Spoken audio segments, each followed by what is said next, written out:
It's a fine day in Milton's Victoria Park. The modern playground equipment masks the history and activities of years gone by. Certainly the sounds are different too. Motor cars have replaced the clip-clop of the horse's hooves. Time and distance, once measured by a horse trot, are now measured by horsepower.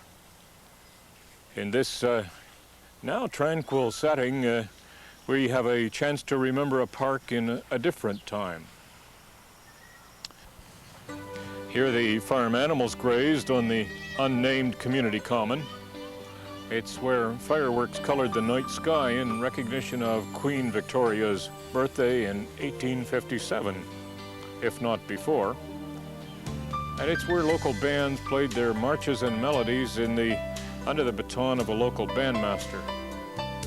Cricket bats snapped in sport on this ground in 1857. And 50 years later, it was tennis balls pounding across their net. Still later, seniors played shuffleboard and children played ball. People have shivered here for the November Armistice Day and Remembrance Day services for more than 70 years. The town's first outdoor movies were shown in this park, and the county's public hangings of more than a century ago took place in this square block of now peaceful park. The park has become the outdoor museum of the community, probably quite unintentionally. Its postage stamp size was once considered for expansion of the county buildings. Fortunately, the complaints of citizens led to rejection of the proposal, and today this block remains as Victoria Park. The origin of the name is obvious. Queen Victoria was a much-loved British monarch who reigned for more than 60 years, from 1838 to 1901. But it wasn't until after her death that the park was given its official name in her honor, and that was in 1909. The most significant building in this area is Milton's Town Hall, a sturdy limestone structure built as the courthouse for the newly separated Halton County in 1854-55. It was the third and last of the castellated design that was built in Upper Canada West. You can see the castle-like elements on the top facade. Others were built in Guelph and London. It was designed in the Norman style, with Norman arches and detailing, providing imposing characteristics to reflect the weight of the law in what was then still a very remote area. Significantly, it sits on one side of the only small-town grassed urban square in Ontario, today's Victoria Park. The architect for the building was Hutchinson, Clark, and pupil David Murray. Contractor was Michael Kenny. It would be unusual if the contract went well, and it didn't. The building was supposed to be built in a year. The contract was awarded in February 1854, but it wasn't until March 6, 1855, that council met there, probably in the still unfinished building, for the first time. Before construction, local residents had petitioned County Council to alter the positioning of the building. They were not successful in their objections. The building was deliberately planted on its own private roadway in the middle of the 4-acre site as an anchor for the green space that was to become such an asset to this generation. It was that foresight which left us today's Victoria Park. The formidable stone building still fronts on an urban square of green space, which is one of its unique characteristics. Now, builder Michael Kenny was paid £2,975 for his work when the project was finally accepted by the County Council. That might be contrasted with the $1 the town paid Halton Region for the building and Victoria Park, or the $1.3 million the town spent to recycle the building to today's town hall. It should also be remembered that in 1978, Halton Region's chief administrative officer recommended it be demolished and the site leased to the town for a parking lot. Happily, supporters encouraged Milton Council in its decision to recycle the building at significant cost. Their wisdom is particularly appreciated today. The building has been the site of countless historic events. After incorporation in 1857, Milton Council held its first meeting in the courtroom, now the council chambers. Victoria Park's real origin was in the thinking of an Irish settler from County Down. Hugh Foster came to Canada in 1816. He settled in the area that was to become Milton and plied his trade making barrels to contain the potash which was being produced by burning the wood of the area. The potash was an important element in early soap making. In 1832, Foster purchased 100 acres that were the complete south side of present Main Street of Milton. 20 years later, he registered a plan of subdivision, creating the street pattern and building lots which form the Foster survey of today. At about that time, growth in the area led to the separation of Wentworth and Halton counties. The hotly contested provincial legislation called for the county buildings to be built at or near Milton. Residents in Oakville and Bronte were incensed with the decision. It moved the judicial and legislative center of the county inland, away from the transportation of the lake. Those with land in this still unincorporated village of Milton were in competition to have the stately county center built on their land. County councilors, however, couldn't quibble over the price of Hugh Foster's offer. He agreed to provide a 4-acre site free. And so the county buildings were built on the site which includes the present Victoria Park. We see Hugh's family remembered in the names of streets in the area: Thomas, Hugh, Sarah, and Mary. It wasn't until 1889 that the common in front of the courthouse got much attention. At that time, trees were planted. They ringed the site and provided summer shade. In 1909, a hexagonal bandstand was built. It included 12 electric lights that made band concerts by the local citizens band possible on summer evenings. Over the course of a year, prisoners in the jail were responsible for the maintenance of this county park. Its care fluctuated with the number of prisoners available for the labor on the park grounds. The bandstand we see today first occupied a site at Halton Manor. It was built during the administration of Stan Allen, who with wife Ruth had seen a similar structure on a trip in the United States. It was copied and built for the enjoyment of residents at the manor. With changes at that site, the bandstand was surplus and was relocated to this site in Victoria Park. Next to the playground equipment, it is the newest addition, as the municipality strives to regain the Victorian flavor of the grounds. The county jail was an integral part of the courthouse complex.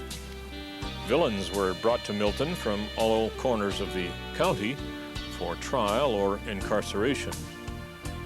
That time in the lockup could involve anything from hard labor to execution.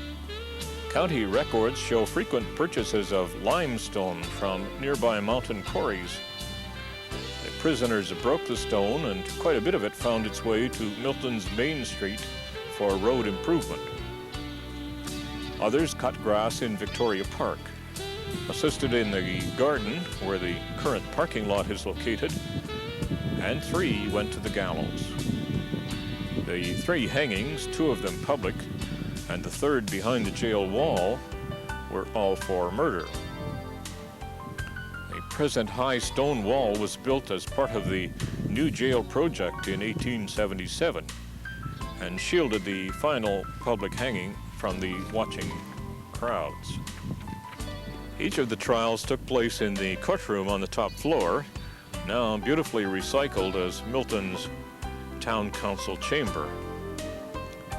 Today's garden inside the original jail walls, faithfully and beautifully maintained by members of Milton Horticultural Society, is in sharp contrast to the Spartan, treeless exercise yard and death site that was once the area's function. Similarly, the windows in the stone building now light municipal offices rather than oppressive jail cells. Before the garden could be developed, an archaeological-like search of the ground was conducted. It was important to ensure no bodies of prisoners hanged had been buried there. None were found. There are 3 other features of Victoria Park that have significance in the history of the community. The German field piece is a 75mm field gun which was captured in the dying days of World War I. It served German forces near Caen, France, on the Western Front.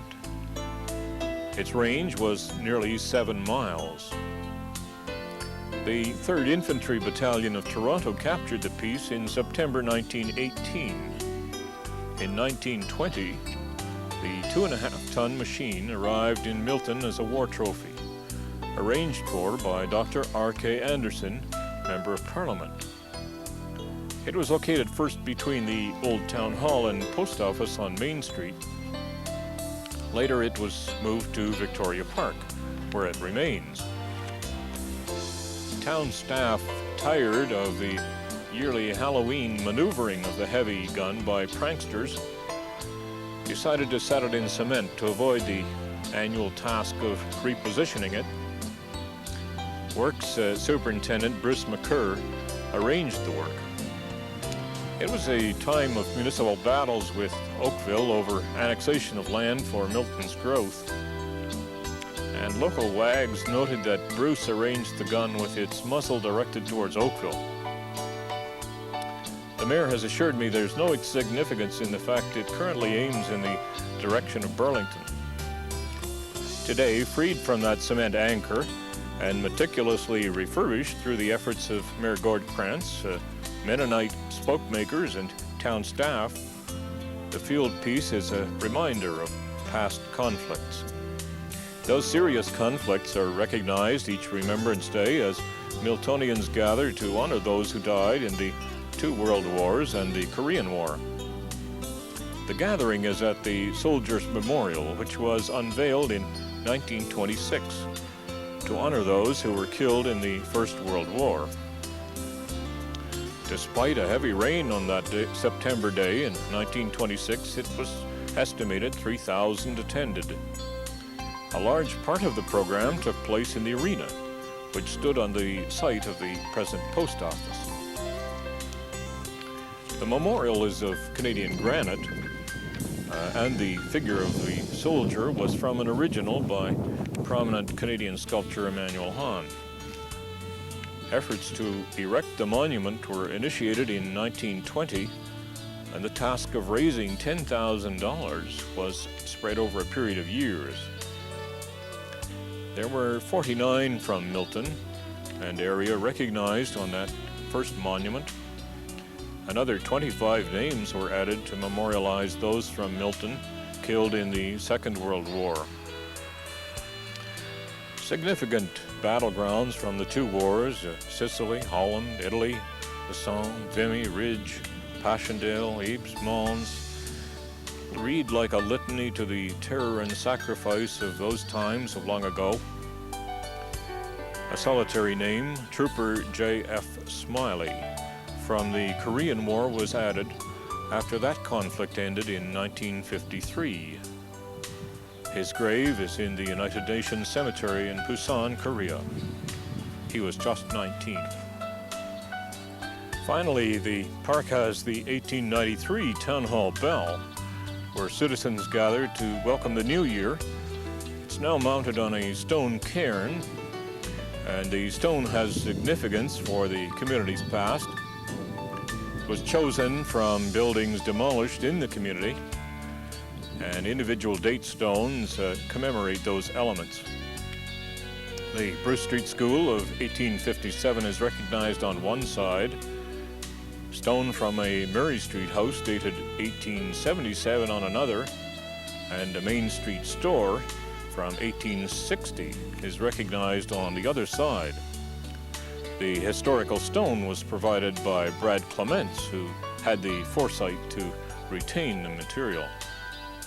The bell itself was the town's third bell, and it was cast by the Blimmer Bell Company of Cincinnati. It hung in the cupola of the Main Street building to summon aid to fight fires, to signal an interruption in the municipal water supply while pipes were being repaired, to sound the time of day, and certainly to signal the hours of worship on Sunday. Because of its elevation, it is said that farm workers in the area could hear it pealing. When the cupola was removed from the town hall in 1954, the bell was lowered to the next level and was less effective. In 1967, the tradition of ringing in the new year was initiated, and in 1985, the bell was removed from the building when the town offices were located to Victoria Park Square. Now, of course, it continues to serve as the focus for the ringing in of the new year under the leadership of Mayor Gord Krantz. This is our final stop in Victoria Park. Here we remember Hugh Foster, who gave the site for the present Town of Milton municipal offices in Victoria Park. Hugh Foster's generosity has been recently recognized. His motives may have been to promote development of his land, but his vision reached beyond the 1853 tracks in the mud of an early Milton to the streets of a developed and prosperous community. He didn't live to see that. Just 4 years after he registered his orderly plan of subdivision, he was dead. His property was parceled out and his memory largely ignored. Foster Avenue, originally part of the present Charles Street, was wiped from the town map by a later council action to meet the need for consistency. It wasn't until this generation that researchers of Milton Historical Society and others suggested to council that Hugh Foster be recognized in the naming of the small stone building beside the town hall. Now meetings, receptions, and events regularly take place in Hugh Foster Hall. It's an attractive building which began life in 1915 as the county registry office. Here, land transfers and legal documents were recorded for more than 40 years. Then it served as a family court and Children's Aid Society office before being purchased by the town to be included in the impressive buildings of Victoria Park Square, Milton's outdoor museum. The sights and sounds have changed. The events are not always as dramatic as in the past, but Hugh Foster, the Irishman from County Down, Ireland, can still smile down on this attractive green square, the county's historic heart.